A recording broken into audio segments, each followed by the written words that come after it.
conference. Thanks. And we have Pierrick Bousseau now from Orsay, who is going to give us his first lecture about the flow tree formula for Donaldson-Thomas invariants of quiver with potential. And if the speakers agree, I remind you that you can unmute yourself and ask questions. Sure. Okay, so thank you very much for the invitation to speak at this conference. So the title of this series of 2 lectures, so the flow tree formula for DT invariants of quiver with potentials, is a title of a paper which is on the archive since a few months, since February, and which is joint work with Julia Hargus. But I was given 2 talks, and the organizers asked me to have at least the first talk accessible. So in fact, the first talk will be some introduction to the topic of Donaldson-Thomas invariants of quivers.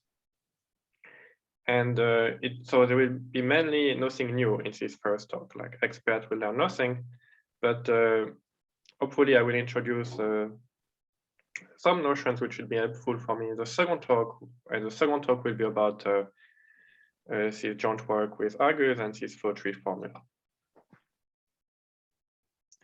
So I'll start by a very general introduction, which is some kind of overview before going to the more elementary topic of this lecture.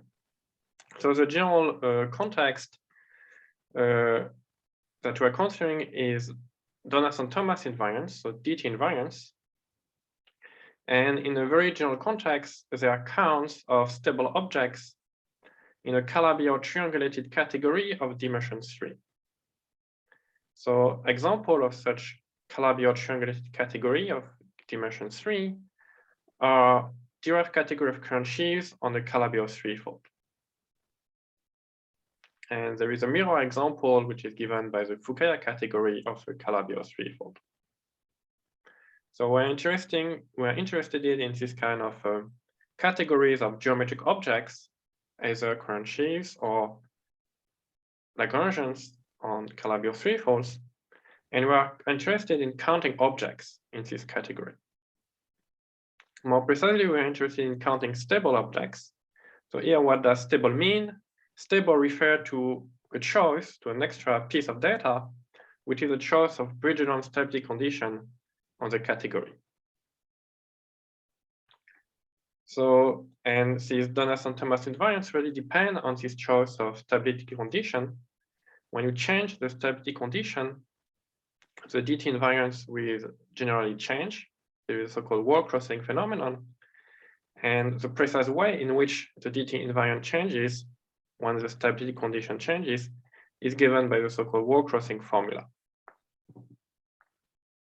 And this wall-crossing behavior will be central for what will come later. So here I've introduced DT invariants as count of geometric objects, and they also play a role in physics. So in n=2 supersymmetric 4-dimensional physics, which are obtained by compactification of the 10-dimensional string theory on a Calabi-Yau threefold, then DT invariants are count of BPS particles and of BPS configurations of black holes. Okay, so here this slide is only to say that this topic of DT invariants is really one terminology for the topic of this workshop, which is BPS states. These DT invariants are in some mathematical context, counts of BPS states. So in this talk, we'll focus on DT invariants, which do not, in general, come directly from geometry, but which come more from representation theory. So given some quiver with potential, some essentially combinatorial data, it is possible to define a Calabi-Yau triangulated category C of dimension 3, and so DT invariants. And in fact, in this case, DT invariants can be described more directly, and it is what I will do in this first talk. And so the main result that I will describe next time will be a flow tree formula computing a general DT invariance of quiver with potential in terms of a much simpler set of so-called attractor invariants. And this formula was formulated and conjectured by Alexandrov and Pirlin based on string theory arguments. Okay, so for this talk, I will start at the very beginning. I will start talking about quivers with potentials, then give one description of DT invariance of quiver with potentials. And I guess I will end this first lecture by talking about attractor DT invariance and maybe stating the shape of this flow tree formula, which express general DT invariance in terms of this particular attractor DT invariance. Okay, so I start at the very beginning. So the very beginning is a quiver, which will be essentially fixed in all the talk. So a quiver is a finite oriented graph that I denote by Q. So it has a finite set of vertices Q0. It has a finite set of arrows Q1, which connects a source vertex with a target vertex. So here on this slide, there is a picture of a quiver with 3 vertices labeled 1, 2, 3. There is 3 arrows from 1 to 2, 1 arrow from 2 to 3, 1 arrow from 3 to 1, and 1 arrow from 3 to 3, so which form a loop.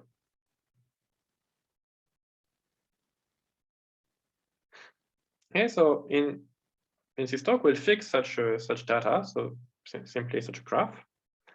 And we will care about some representation theory that you can do starting from this graph. So you can study representations of this quiver. So what does it mean? By definition, a representation of a quiver, it's an assignment for each vertex of the quiver of a finite dimensional complex vector space. And for each edge, for each arrow in the quiver, of a complex linear map between the complex vector space attached to the source of the arrow to the complex vector space attached to the target of the arrow. So here there is a picture. Here I have a quiver with 3 vertices, 1, 2, 3, 1 arrow from 1 to 2, 1 arrow from 2 to 3. And over each arrow, I have finite dimensional complex vector space, so just a copy of C to some power. Here, for example, I have a copy of C, a copy of C square, and a copy of C. And then for each arrow, you have a linear maps between the corresponding vector spaces. And so such object, such quiver representation, has a numerical invariance called its dimension. So the dimension of a quiver representation, that I will always denote by gamma, it's a collection of integer gamma I, where for each vertex I in your quiver, gamma I is a dimension of the vector space sitting over this vertex. So the dimension vector gamma is simply the collection of the dimensions of the various vector spaces. Here on this picture, I have a representation of dimension 1, 2, 1. So I've put a 1-dimensional complex vector space over 1, 2-dimensional complex vector space over 2, and 1-dimensional complex vector space over 3. And so here to talk about dimension of quiver representations, I'm introducing some notation. I will always denote by n, z to the power the set of vertices. So it's 1 copy of z for each vertex. For this example, it is z3. And so the dimension vector naturally live inside n, just a bunch of integers. And more precisely, I will consider the positive part of this lattice n, that I denote by n plus, which is a collection of non-negative integers except the one which is entirely 0. And so if my quiver representation is non-zero, the corresponding dimension vector gamma, in fact, live into this positive part n plus.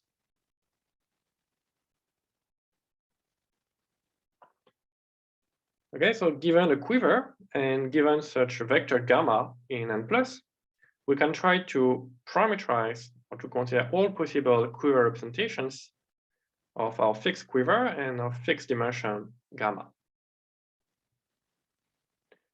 And essentially by definition, if you fix gamma, then you know the dimension of each vector space on each vertex. So you know over each vector space you have c to the power gamma I. And so to specify your representation, you just need to specify the linear map between the various vector spaces. So for each arrow alpha from I to j, you need to give yourself an element from from c to the gamma I to c to the gamma j. Still more concretely, you are simply given yourself a matrix for this linear map.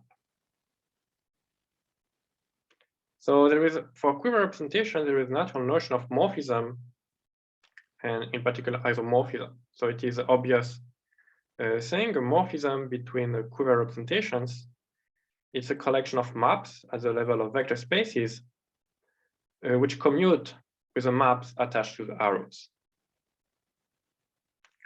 And so in fact, the category of quiver representation is an example of abelian category.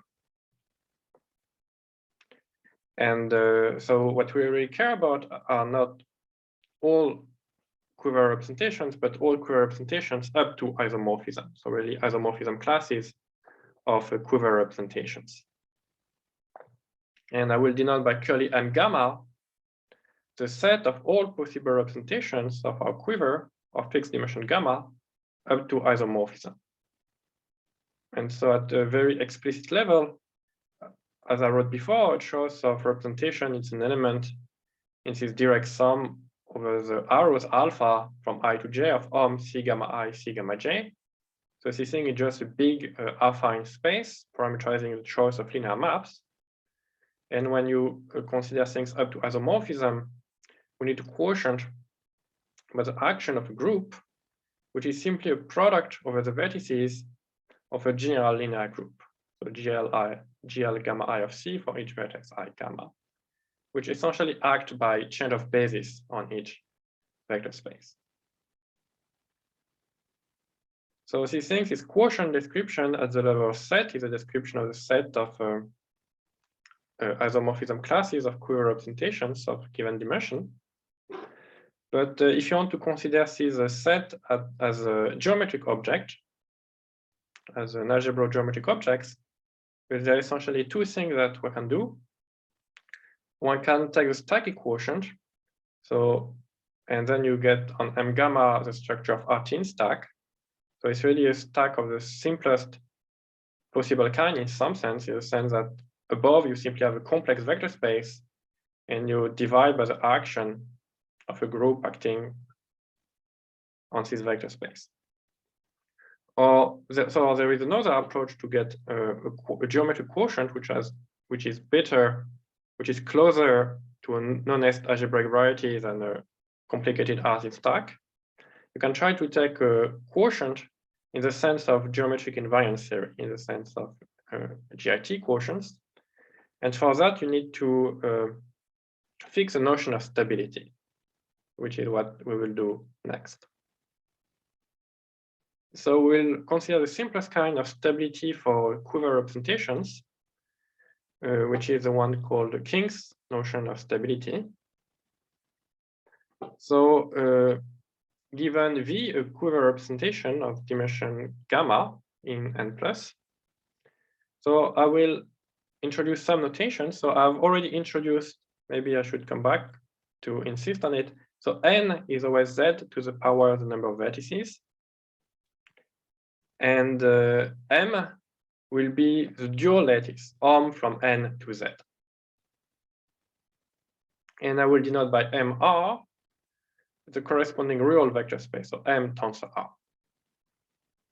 So n and m are just finite rank lattices, z to the power of the number of vertices, and m is just some real vector space, r to the power of the number of vertices. So given gamma in n, you can consider the corresponding hyperplane gamma perp inside mr, which is made of elements theta in the dual, so all the linear form, real valued linear forms on n, such that evaluated on theta, you obtain 0. So for every gamma in N, you have this hyperplane gamma perp in MR.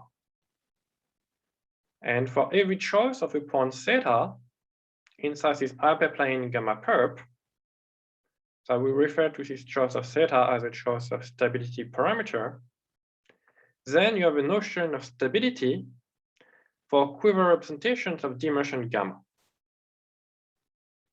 You say that such quiver representation V is theta stable if for every non-zero strict subrepresentation V prime, this linear form theta evaluated on the dimension of V prime is negative.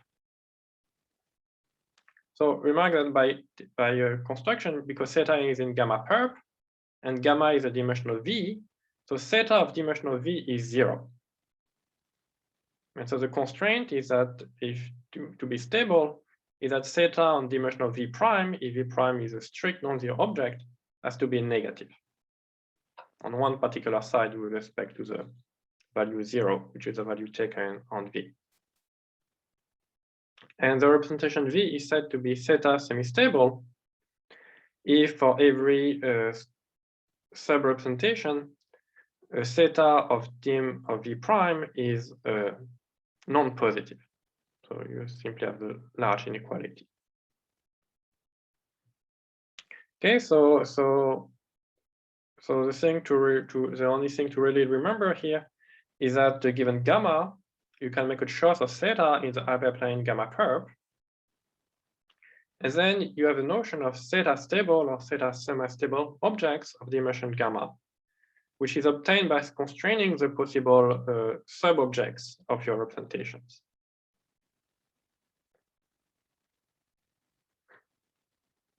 Okay, so this thing is the original notion of King stability, and it's possible to rephrase it in the language of Bridge-Jones stability condition in terms of a central charge. And in terms of central charge, so Z, which in general will be a map from, so here N to complex number. So here the Z corresponding to the previous definition is minus theta plus I times delta. Well, here in this formula, the I is square root of -1, which is a purely imaginary number. Where delta is a linear form on N, which is simply given a vector gamma assigned to it the sum of the gamma I, the sum of the component gamma I.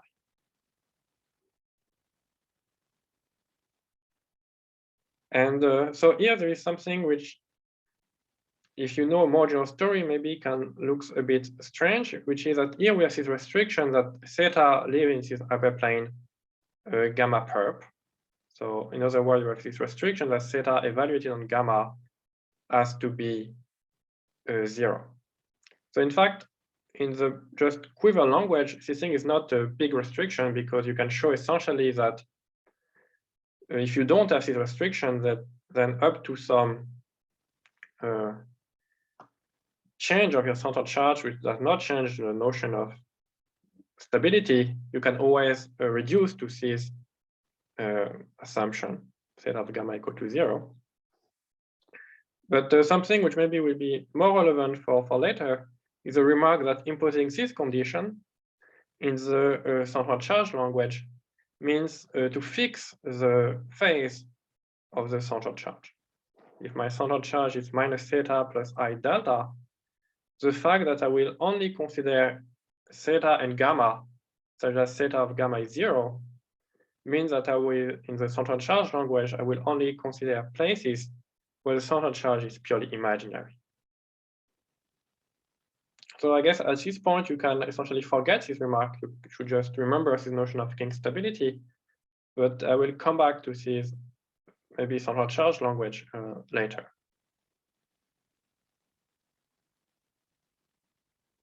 Okay, so here is the simplest basic example. So if Q is a 2 quiver, simply 2 vertices connected by 1 arrow. And if you consider V, the representation of dimension vector 1, 1, so there is one complex vector space over the first vertex, another one-dimensional complex vector space over the second vertex. And assume that the linear map between them is non-zero, and up to scaling, you can assume it's 1, or if you want the identity between C and C. So this thing is an example of a representation V of this quiver of dimension 1, 1. And then an element theta in gamma perp is an element of the form theta equals theta 1 minus theta 1 in MR. And then if you apply the definition of stability, you can consider a representation V prime, which is a subrepresentation of V of dimension 0, 1. So here the thing to observe is that the representation V prime, which has dimension 0, 1, so which is represented on the right. So there is 0-dimensional vector space over the first vertex, and a 1-dimensional vector space over the second vertex, and necessarily the 0 map between them. And then this representation V prime is a sub-representation of V. Here to check it, you need to draw the obvious square and check that this obvious square commute. And here it's important, somehow if I was replacing 0, 1 by 1, 0, and if I was drawing the obvious square, it will not commute.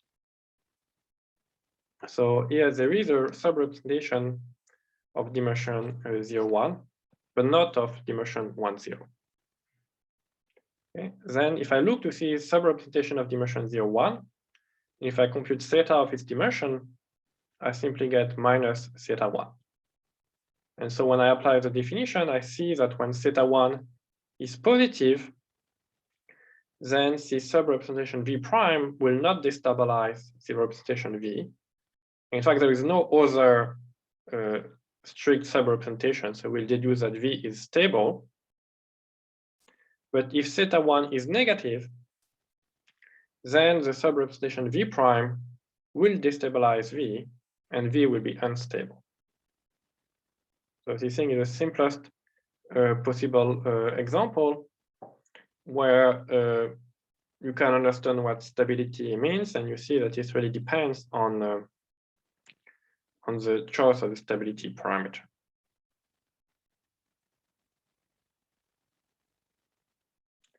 So now, given a choice of dimension vector gamma, in a choice of stability parameter theta in this hyperplane gamma perp, you can construct a moduli space M gamma theta, which is essentially the coarse moduli space for theta semi-stable quiver representation of Q of dimension gamma. And this moduli space is obtained by taking the quotient I was talking before in the sense of the geometric invariant theory using this notion of stability. And then it follows from this GIT construction that this quotient M gamma theta is really a nice geometric object. It's really some honest quasi-projective algebraic variety over C.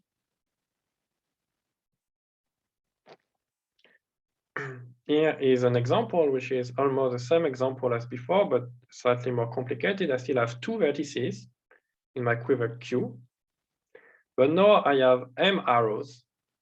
I guess here the N should be M. I have M arrows between the 2 vertices.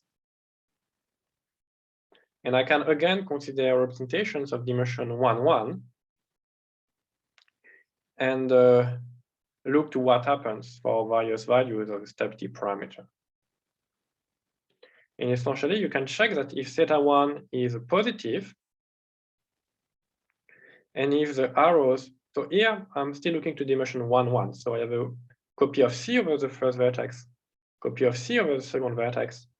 So for each arrow, the data of a linear map between them, it's simply the data of a complex number, simply complex number, which gives me the scaling from the first space to the second space.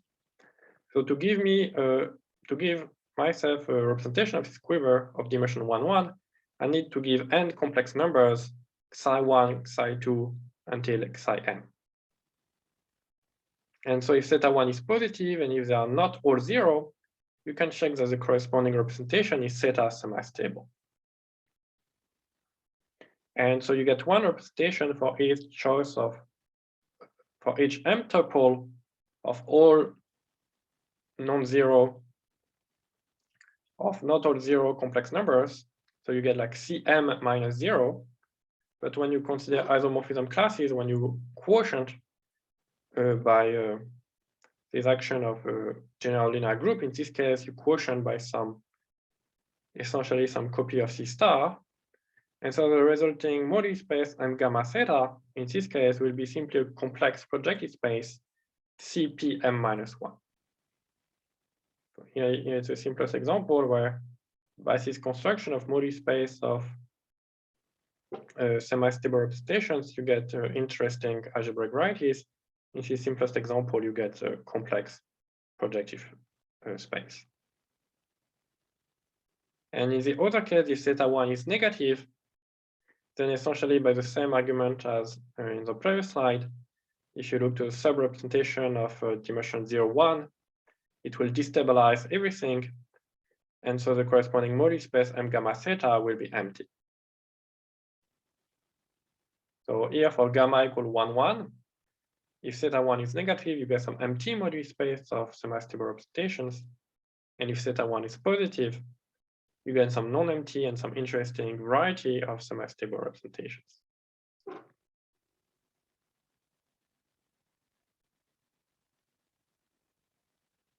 Okay, so this thing were just some general facts about quiver representations and moduli spaces that you can construct out of them. And so I will, before talking about DT invariants, I will need an extra piece of data, which is a potential. In the title of this talk, there was quiver with potential. And so what is a potential? So one way to state what it is to use the path algebra of the quiver. So denoted by CQ. So as a vector space, it has a basis given by path in the quiver. Where path in the quiver is simply a sequence of arrows that follow each other. And sees a vector space as a natural product given by the concatenation product. If you have two paths, and if the endpoint of the first one is the starting point of the second one, then you can just compose them to get a new path. And if this condition is not satisfied, you define the product to be 0. So in that way, given a quiver, you can cook up some associative algebra, called its path algebra. And in fact, you could reformulate what I was describing before, this notion of quiver representation. It's in fact equivalent to the notion of module, finite dimensional module over this path algebra. And so in particular, the category of quiver representations, it's a particular case of the general theory of categories of modules over an associative algebra. Okay, but now for our purpose, we will consider potentials. So potential W will be an element in this path algebra. So a general element in the path algebra is a formal linear combination of paths. And for our potential, we'll not allow any element, but only element of a particular forms, which are formal linear combinations of oriented cycles, where oriented cycles are paths in the quiver which starts and ends at the same points. So in particular, if my quiver does not have any oriented cycle, like in this example, you cannot make a cycle, oriented cycle in this quiver because you go from the first vertex to the second vertex and then there is no arrow to come back. So for this kind of quiver, which do not contain any oriented cycle, the potential W is necessarily 0. But for more interesting quiver containing interesting cycles, then there are more interesting choice of W. Pierrick? Yes. Maybe worthwhile mentioning that we always assumed in our paper that we never have any oriented 2 cycles. We omitted that case. Yes, I think in the actually potential. we don't need to. Yeah, don't in the need to. version we wrote that, but actually I don't think we really need it. Actually. Okay. But yeah, maybe it's good to say that for some purpose in quiver theory, sometimes it's good to forbid some kind of slightly degenerate case, such that oriented cycle of length 2, simply an edge going from one vertex to the other and just coming back. Okay, sorry. Yes. Thank you. Thank you.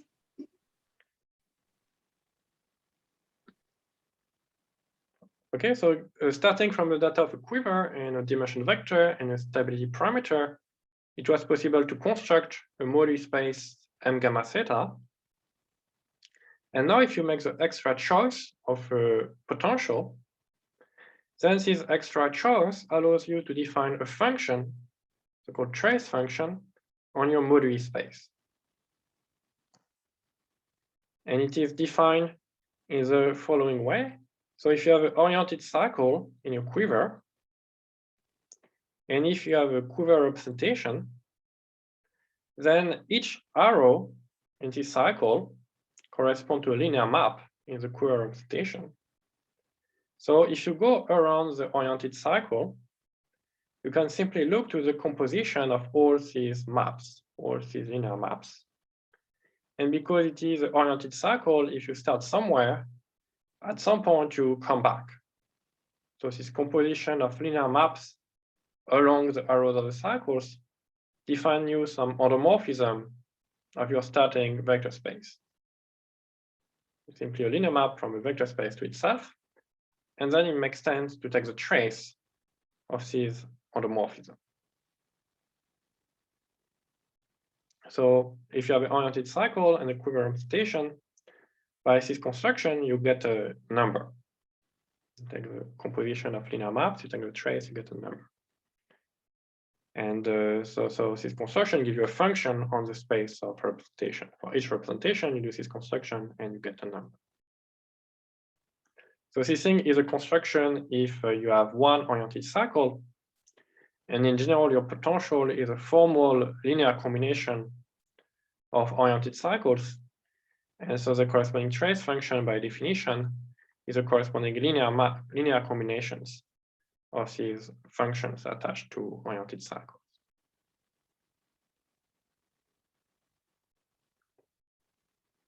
And so because it's a trace, it's really invariant under conjugation. So it's really only depend on the isomorphism class of the quiver representations. And so it's really descent at the level of the moduli space.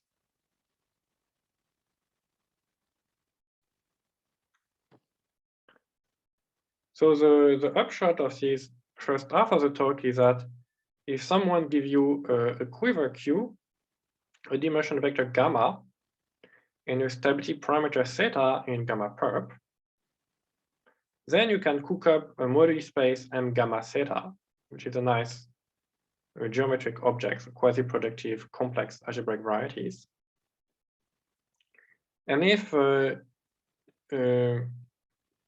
you also give yourself a potential W, then you have the extra data of this trace function, trace W on the moduli space. And then we can start to do TT theory. We can look to the critical locus of this function. So the locus on the moduli space where the differential of your function is 0. And in nice cases, so for example, if the moduli space is smooth, and if the critical locus is sufficiently non-degenerate, then the DT invariance of the quiver with potential will essentially record basic numerical invariance of the critical locus.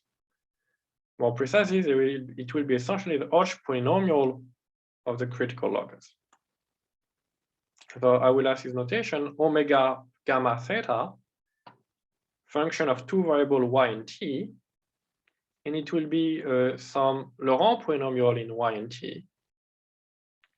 Well, so I have two variables y and t because I want to remember the Hodge numbers of the critical locus, I'm looking to HPQ, and I have a y, one variable y remembering p plus q, and the other variable t remembering p minus q. So I have two variables corresponding to the two parameters in the Hodge numbers.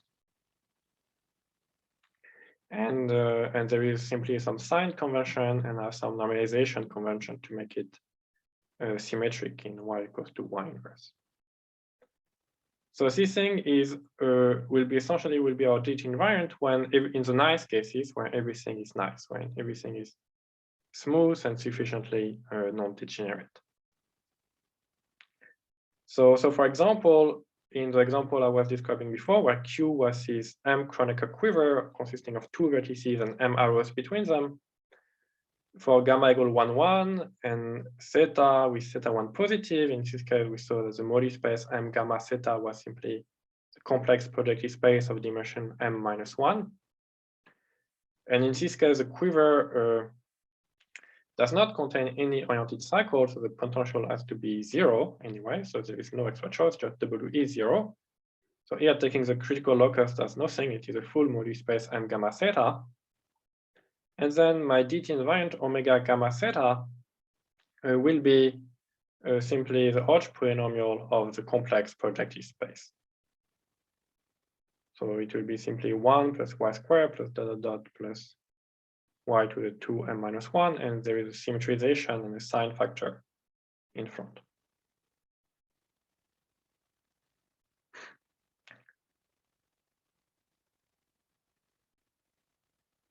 Okay, so here maybe I should make a comment that so in the more general Calabi 3 context, in some kind of expectation that some kind of expectation from deformation theory that your Modi space that exists locally looks like the critical locus of a function on a smooth variety.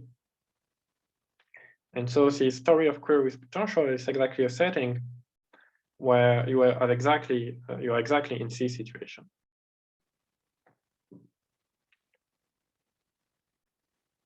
Okay, so this thing was a definition in the where when things are nice, when everything is sufficiently smooth, we just look to the Hodge numbers. And so in a more complicated, in a like general situation, the definition looks a bit more, slightly more complicated. And I will not go into the details. I will only say that essentially there is two issues to solve. So when your Modi space M gamma theta is not smooth, then somehow you need to correct for that. And the correction is to replace ordinary cohomology, so which is just cohomology valued in the constant sheaf, by taking cohomology valued in some more complicated sheaf called the intersection cohomology sheaf, which has better property when your space is singular, which reduces to the ordinary constant sheaf when your space is smooth. And the second issue is if your trace function is like very degenerate, that you need to remember some information more about this behavior of your function in the neighborhood of your critical locus. And you do that by remembering something about vanishing cycles of your function.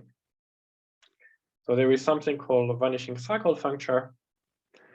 And you can apply this vanishing cycle functor to your intersection cohomology sheaf on the full Modi space M gamma theta, and it will produce a sheaf on the critical locus, C gamma theta, and then you take the cohomology of this sheaf.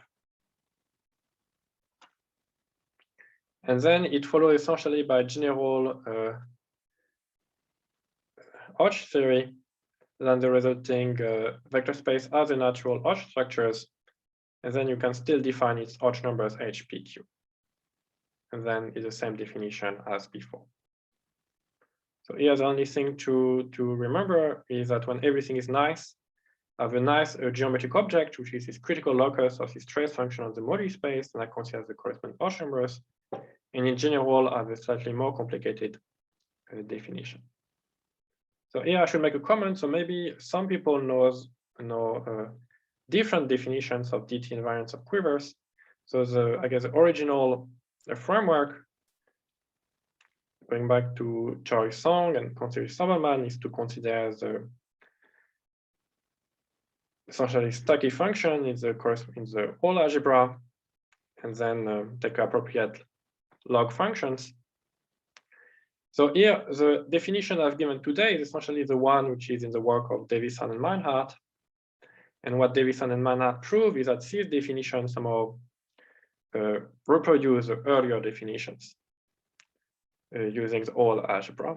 And some of these definitions has an advantage to make manifest various integrality properties which are not clear at all in the original whole algebra approach. So I just gave this definition because I prefer to have just clearly things which are clearly integers, polynomial with integer coefficients for the DT invariants.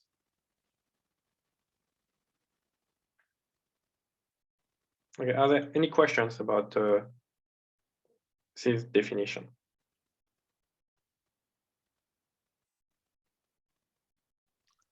Maybe I have a question, since we were talking about 2 cycles. Here, you're not assuming anything about 2 cycles, right? You can define the trace and the DT invariant in this way, even if you have 2 cycles. I think at some point I was worried about it, but in fact, I guess this thing, actually, I don't need it to assume.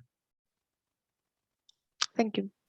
Yeah, I think at some point I checked Davis and Meinhardt paper and they do not assume.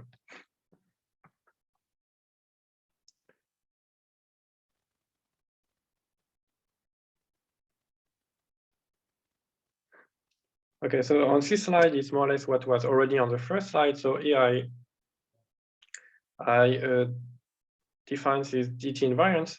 So here maybe they are called refined DT invariants. So here refined refer to the fact that some polynomial depending on 2 variables y and t.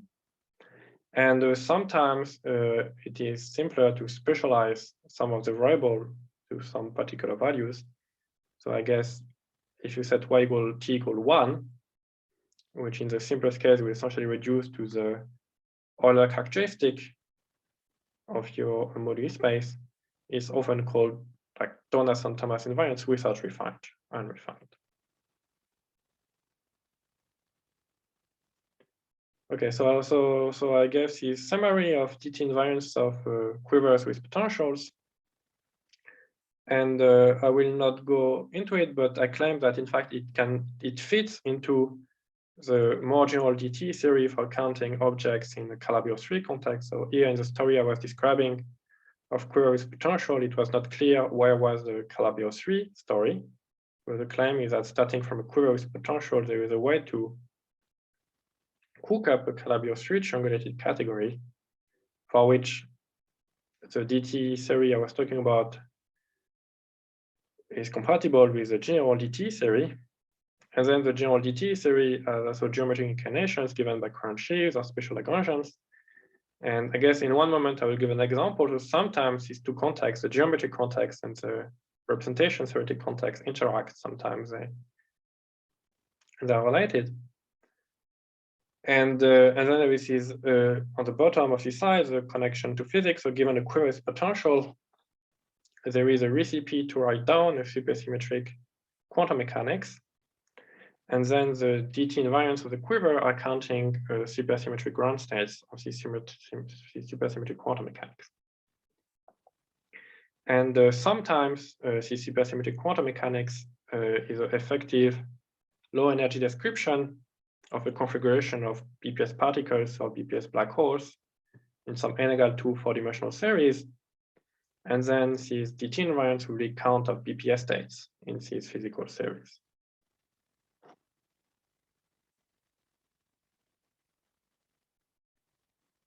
Okay, so the conclusion is that given these initial data, quiver, essentially quiver with potential and shows a stability parameter, you can produce these essentially numbers. And sometimes the numbers are simple, sometimes they are complicated. So here just a table of values of numbers that you get for the 3 Kronecker quiver. So 2 vertices connected by 3 arrows. And on the axis, I have gamma 1, gamma 2, so the 2 coordinates of your dimension vector, and I rotate when your stability parameter is somehow the non-trivial one, and I plug the value of the unrefined DT invariant where you just set y equal 1, t equal 1, so you just get number for each value of gamma, and you get this interesting number, which are growing and are not obvious.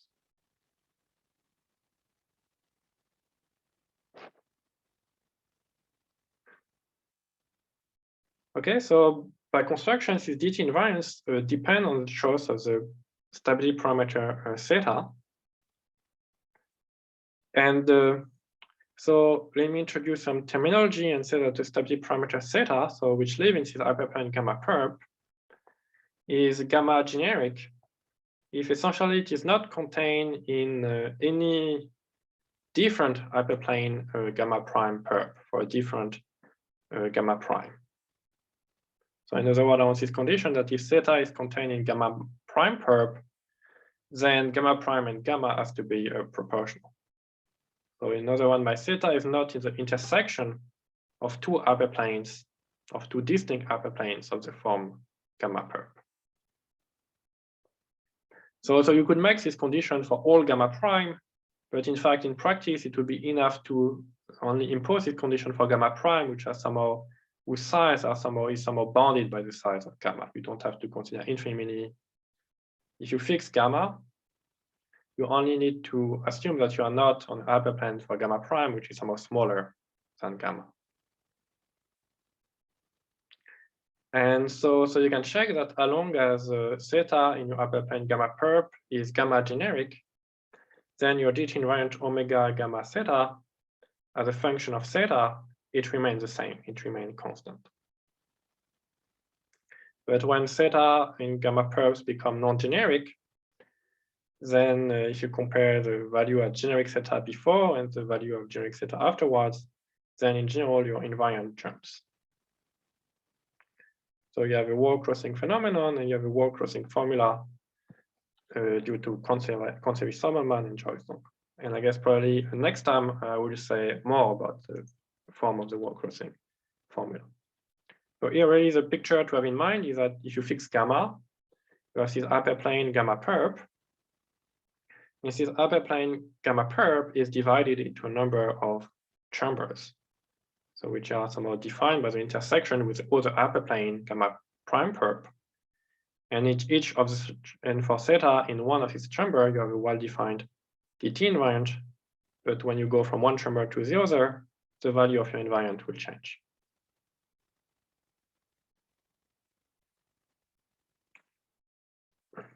Okay, so I think I will end this talk by talking about attractor DT invariants and explaining the shape of the flow of the attractor tree formula. So here we have this general picture. We have for a given gamma, we have some hyperplane gamma perp with various chambers, and we have DT invariants in various chambers. And when you go from one chamber to the other, these numbers can jump. And so you can ask if there is a particular chamber for which the DT invariant is in some way simpler than in the other chamber. And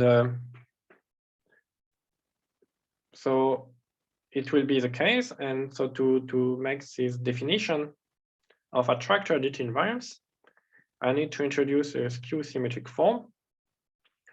So if you have your standard basis of your lattice n,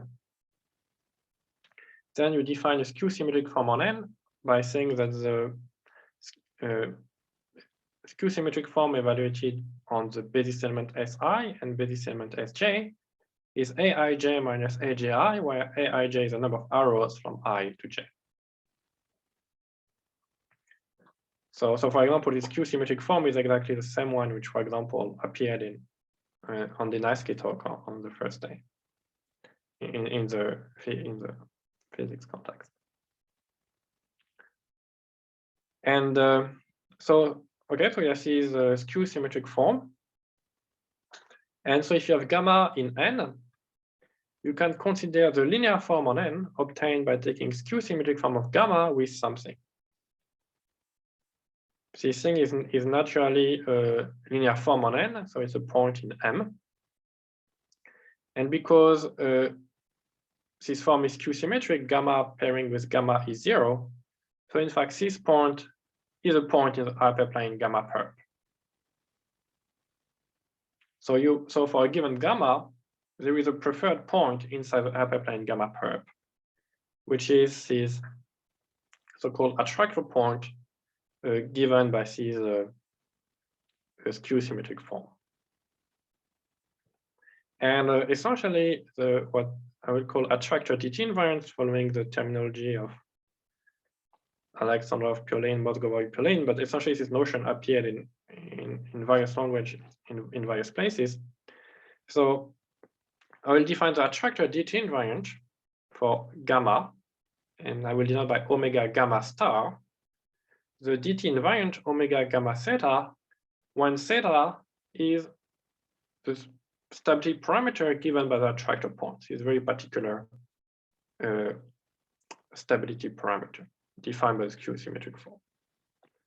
So there is one more small subtlety, which is that in general, this attractor point is not gamma generic.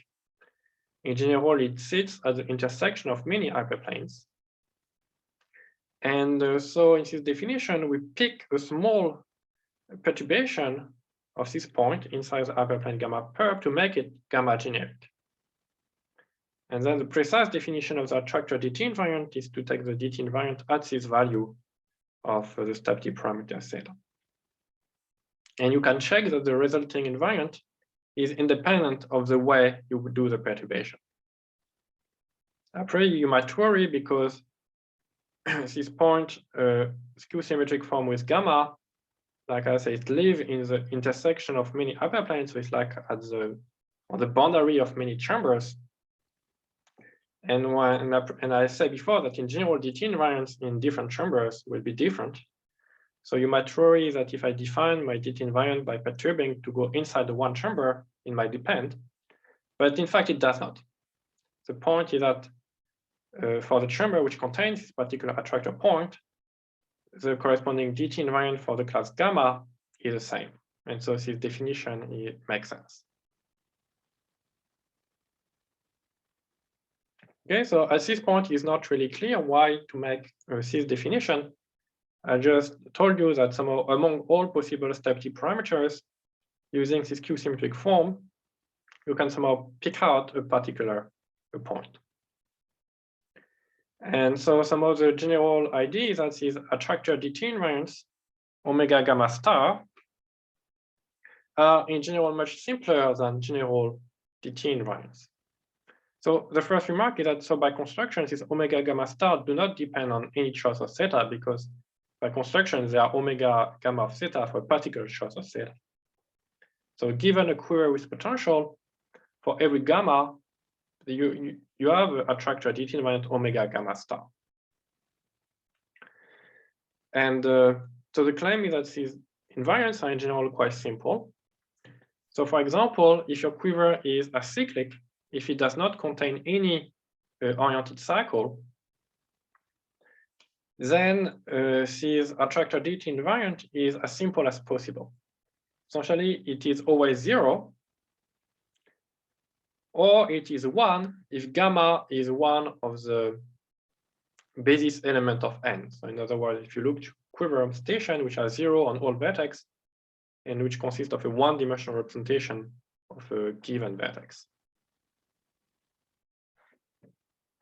And so this thing should be contrasted with what happens for general omega gamma theta. For some values of theta, the set of omega gamma theta is extremely complicated with extremely non-trivial numbers. But if the quiver has no oriented cycles, the attractor invariants are as simple as possible, only 0 and 1. And in fact, this statement is still true if you relax this acyclic condition, and if you only assume that your quiver satisfies the condition to admit a so-called green to red sequence. So I will not say what it is, but it's some generalization of the notion of acyclic quiver. And for this class of quivers, you still have this property that the attractor DT invariants are as simple as possible. They are almost always 0, and they are 1 in the obvious cases. And there are still cases where they are conjectured to be quite simple. So there is a conjecture by Moja, Monsrod, Pirlane, and Motkovoy Pirlane, which essentially is about attractor DT invariants for local Del Pezzo geometry. And I think that Jan Monsrod will talk about this conjecture, I guess, on Friday. So I will not say much about it.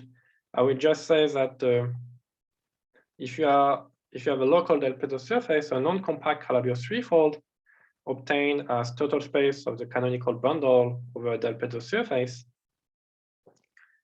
So it's a non-compact Calabi-Yau threefold geometry. Then you can construct a quiver with potential with essentially for which the derived category of current stations would be equivalent to the category of derived current sheaves on this non-compact Calabi-Yau threefold. Okay, so here downstairs I have the example. If your surface is P2, then the quiver with potential consists of these three vertices and this collection of three arrows. And there is a very particular potential. So here, this thing is an example of quiver with oriented cycles. You can go around these arrows. And so the potential is a particular linear combinations of the various cycles that you can make. And so these things are example of quiver with potential. So with interesting potential, with interesting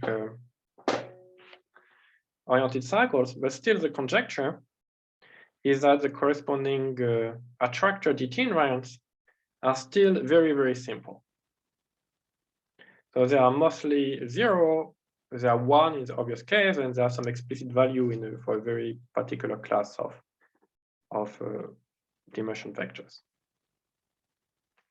And some of the general idea that this kind of simplicity of attractor DT invariants of quiver with potentials should be related to the fact that these quiver with potential are describing non-compact Calabi-Yau threefold. Whereas if you have a quiver with potential will describe an interesting part of a derived category of a compact Calabi-Yau threefold, typically you would expect the attractor DT invariant to be non-trivial.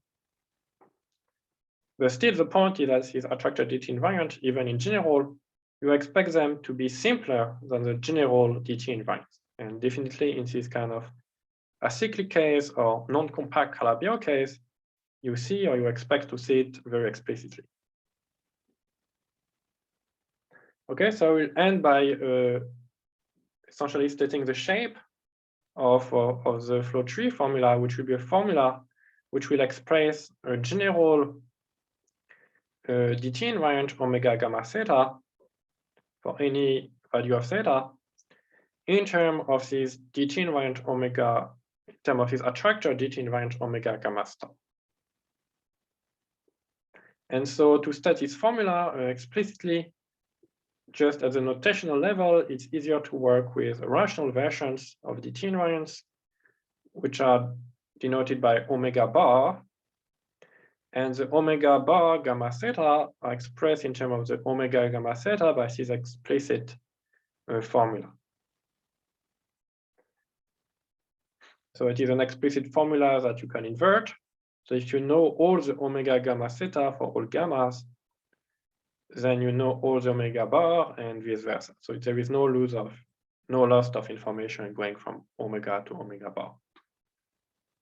And similarly, you can define the rational attractor DT invariant omega bar star for the same formula. I mean, it's a special case of the other one. And now the shape of the formula will be like that.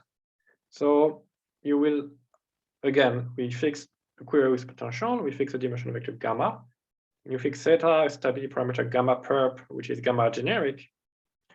Then this formula will compute the DT invariant omega gamma theta of YT in terms of the attractor invariance omega gamma I star,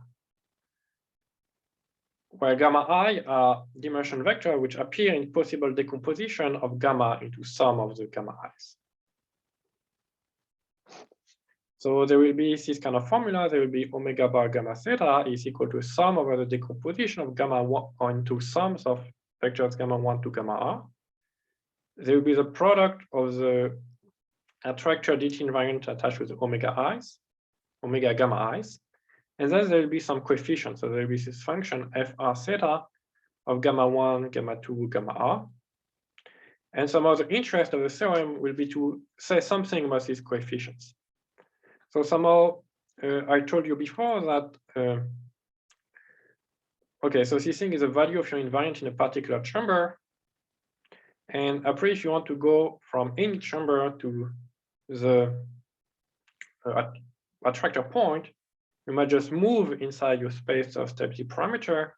And when you go from one chamber to the other, you might just apply the known wall crossing formula of Joy-Song or Kontsevich-Soberman.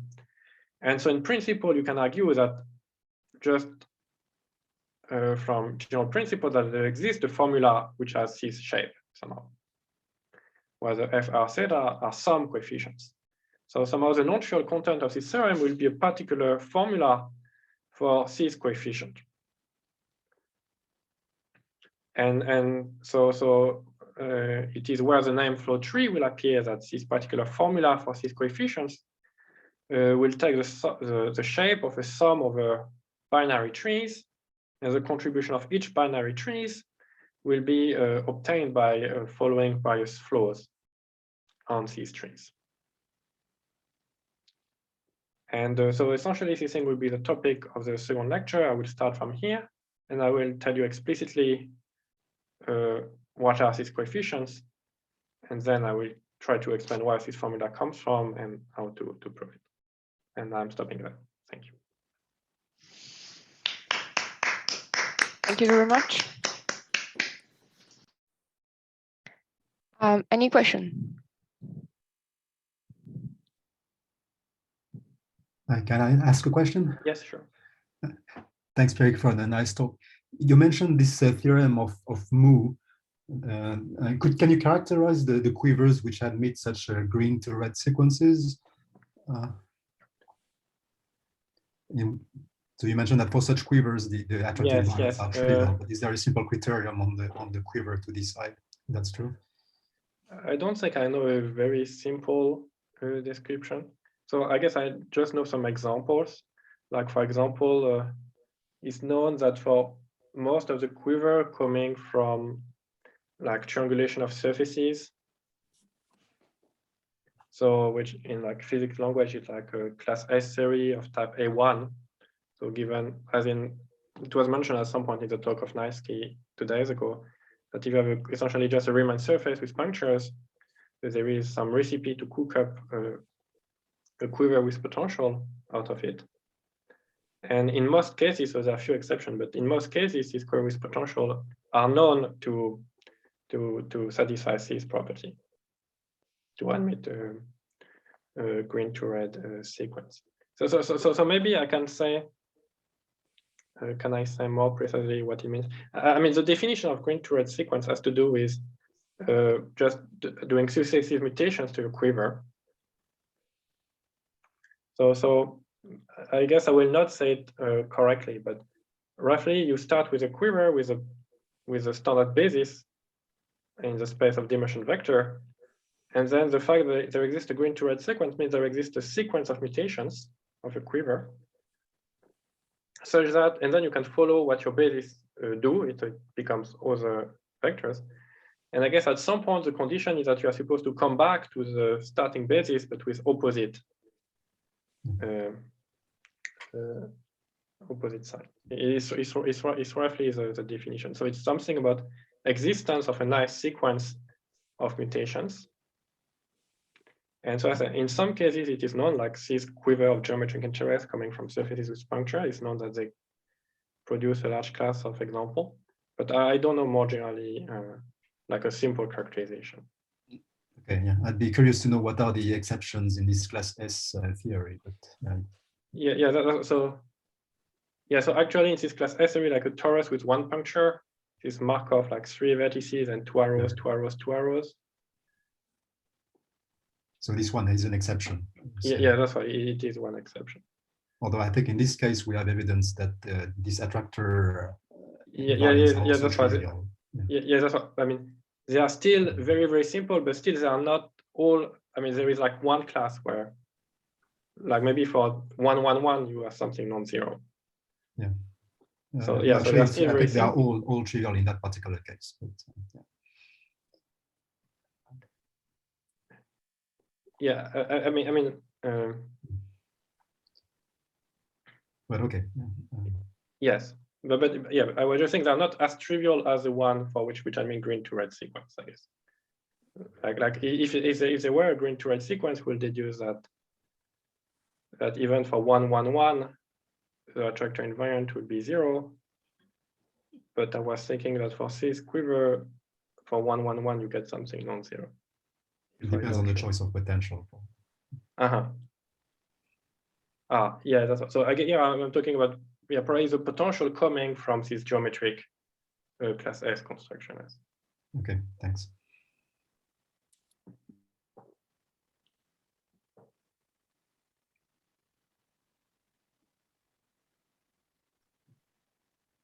Other questions? Yes, Tom?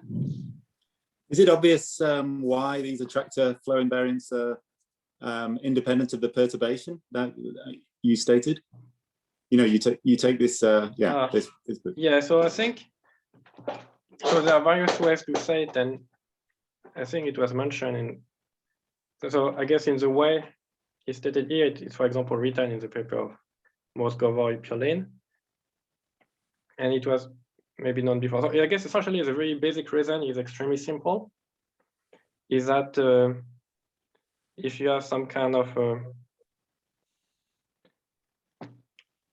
okay, if there is a wall passing through this point, corresponding to a class gamma prime, then by definition, the fact that this wall passes through this attractor point means pairing between gamma and gamma prime is 0. And if the pairing between gamma and gamma prime is 0, this wall will not produce any non-trivial wall crossing for invariant. Mm-hmm. So it is basically the reason. Okay.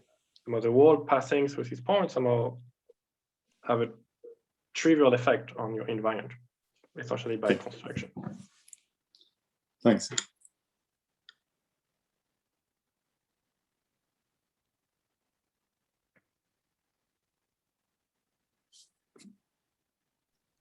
Can I also add a question before other people ask anything? Related with Boris Pierlin comments, is this condition, this green to red condition, I think, relating, well, you're working on the abelian category, right? Yes, yeah. Is this condition creating a relation between or connecting the abelian category inside the triangulated category? So what do you mean relating? That you don't want to maybe consider these DT invariants.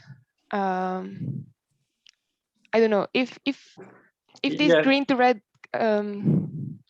sequence is related with rotation. This means that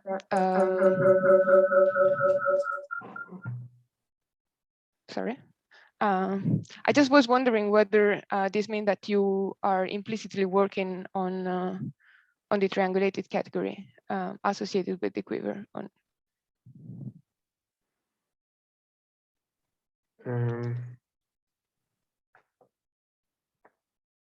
don't know. I mean, in some sense, in the setting I was presenting today, this particular choice of static parameters, I'm always considering the abelian category of quiver representation of my quiver with potential, and I'm always counting quiver objects there.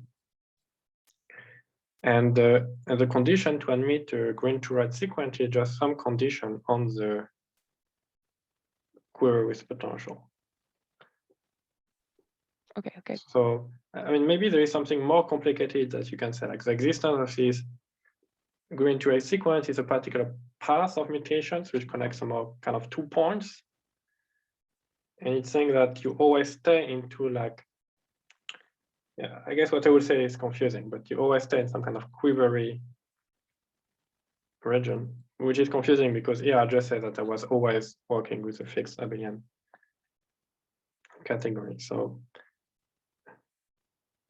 maybe I prefer to say, to answer the question, that I don't know directly the obvious connection between green to-red sequence and working with abelian or triangulated categories. Okay, thanks.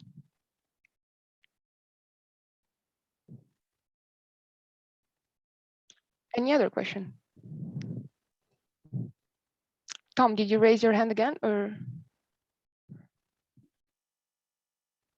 No, sorry, I was just messing Okay. around. Although, if no one else is asking any questions, I would love to know more what this supersymmetric quantum mechanics associated to a quiver is. Is that, I mean, how do you define that? I mean, you just try to explicit the action. So it is written in Trig's paper. So I guess it's written definitely in the paper of, I guess, Denef around 2000. I mean, in some ways the theory was not before, but it's written explicitly in the paper of Denef, I guess, called, I don't know how it's called, maybe quivers, and there are maybe various papers, But is it like given by integrals over this representation space using the potential or anything like this? No, something much simpler. The supersymmetric quantum mechanics is just a physics writing of the fact that